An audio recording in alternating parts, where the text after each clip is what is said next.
अच्छे रिजल्ट लाने के लिए बातों से नहीं रातों से लड़ना पड़ता है। अगर मेहनत आदत बन जाए तो कामयाबी मुकद्दर बन जाती है। कड़ी मेहनत आपको बड़ा पहुंचा देती हैं, जहां अच्छी किस्मत आपको शायद ही पहुंचाता है। शिक्षक दरवाज़ा खोलते हैं, लेकिन आपको प्रवेश खुद करना पड़ता है। Study point T20। मैं उपेंद्र यादव। आज के इस वीडियो में हम लोग क्लास 12 का 100 मार्क्स की हिंदी देखेंगे। वस्तुनिष्ठ प्रश्न, एडजेक्टिव टाइप क्वेश्चन देखेंगे और गद्य खंड देखेंगे। फर्स्ट चैप्टर को हम लोग देखेंगे और यहाँ पर इस तरह से हम लोग चैप्टर को देखेंगे एडजेक्टिव टाइप को।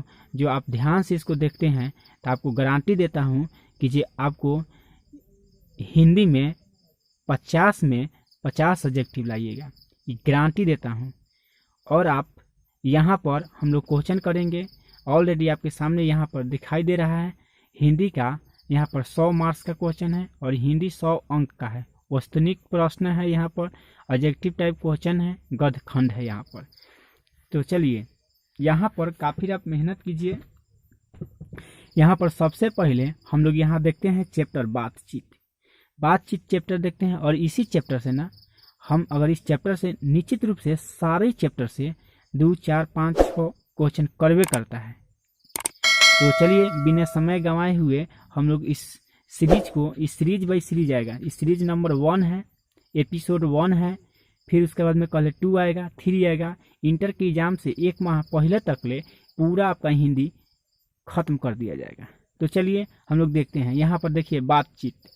सबसे पहले हम लोग क्वेश्चन वही देखेंगे जो यहाँ पर प्रीवियस है, जो बार बार पूछता है इस सब क्वेश्चन। सबसे पहले यहाँ पर देखिएगा बातचीत शीर्षक निबंध के अनुसार जो कुछ मवाद या धुआं जमा रहता है वह भाप बनकर निकल पड़ता है। कैसे? बातचीत के जरिए। कोई भी आपके क्रोध रहेगा, अगर उससे मान के चलिए आप बातचीत के जरिए सुलझा देते हैं तो बहुत अच्छा पड़ता है। आगे यहाँ पर कह रहा है जैसे काम वैसा परिणाम किस लेखक द्वारा रचित प्रश्न है। तो आप यहाँ पर देख रहे हैं किस लेखक द्वारा है, तो बालकृष्ण भट्ट द्वारा। यानी बातचीत के रचनाकार जो है बालकृष्ण भट्ट है। बालकृष्ण भट्ट का पिता का क्या नाम था? तो बालकृष्ण भट्ट के पिता के नाम बेनी प्रसाद भट्ट था। आगे यहाँ पर देख रहे हैं, यहाँ पर आगे देखिएगा, यहाँ पर देखेंगे, देखिएगा ध्यान से देखिएगा, आपको फ्रेश दिखाई दे रहा होगा। यहाँ देखिएगा आगे है बालकृष्ण भट्ट के पिता का क्या नाम था? बेनी प्रसाद भट्ट। यहाँ पर देखेंगे दमयंती स्वयंवर किस लेखक की रचना है? तो बालकृष्ण भट्ट की है।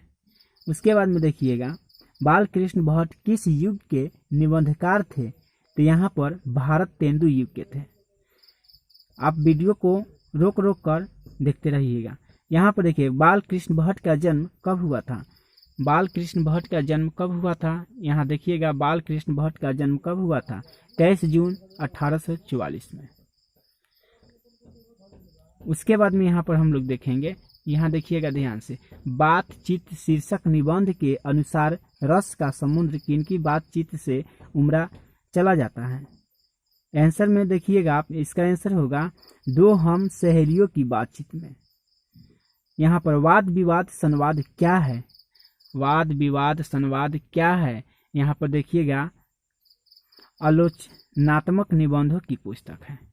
चलिए यहाँ पर देखेंगे, इस चैप्टर को ना हम क्लियर करेंगे। यहाँ पर देखिएगा आगे यहाँ पर देख रहे हैं हम लोग उसी क्वेश्चन को ज़्यादा ध्यान देंगे जो बार बार पूछता है और पूछा हुआ है। इसी क्वेश्चन को हम लोग बार बार देखेंगे। देखिएगा बातचीत शीर्षक निबंध में निबंधकार कौन है? यानी बातचीत जो आपका निबंध है उसका शीर्षक कौन है? शीर्षक का निबंधकार कौन है? तो यहाँ पर देखेंगे बालकृष्ण भट्ट है। आगे देखिए यहाँ पर देखेंगे कितना बार जो पूछा है उसी को हम लोग देखेंगे बार बार। यहाँ देखिए जॉनसन ने कहा है।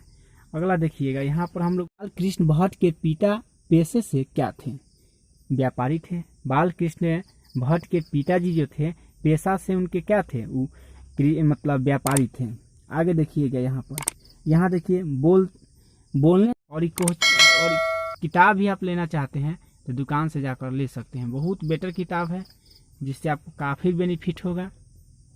यहाँ देखिए, बस यही आपका फर्स्ट चैप्टर आज हम लोग यहाँ पर देखेंगे। यहाँ एडिशन के अनुसार असल बातचीत कितने लोगों के बीच हो सकता है? 2 लोग के बीच। कोई भी अगर असल में बातचीत आप चाहते हैं करना, प्राइवेट बातचीत, तो 2 लोग के बीच ही बहुत अच्छा से होता है। बातचीत में मन किस प्रकार का हो जाता है? बातचीत जब किसी से कीजिएगा आपको बहुत क्रोध रहेगा। अगर बातचीत आप किसी से करते हैं तो आपका मन हल्का और स्वच्छ हो जाएगा। किसके न होने से सृष्टि गूंगी प्रतीत होती है? कौन ऐसा नहीं रहेगा? तो वाक शक्ति आपको नहीं रहेगा, बोलने की शक्ति, तो गूंगी प्रतीत होगा। आर्ट ऑफ कन्वेंशन कहाँ के लोगों में सबसे अधिक प्रचलित है? सर्वाधिक प्रचलित है मतलब यूरोप के लोग में। बाल कृष्ण किस काल के रचनाकार थे? तो आधुनिक काल के थे। चलिए, तो हम लोग इसी तरह आप गारंटी देते हैं कि जी जब इस बुक को देखिएगा, इस क्वेश्चन को समझिएगा, तो आपसे ऑब्जेक्टिव टाइप क्वेश्चन हिंदी में एक भी नहीं छूटेगा और हम पूरा चैप्टर क्लियर करेंगे। तो इससे पहले आप चैनल को सब्सक्राइब कीजिए और शेयर कीजिए ताकि इससे मोटिवेशनल होंगे और इस तरह का वीडियो आपके समक्ष प्रतीत करते रहेंगे। तो तब तक के लिए नमस्कार, धन्यवाद।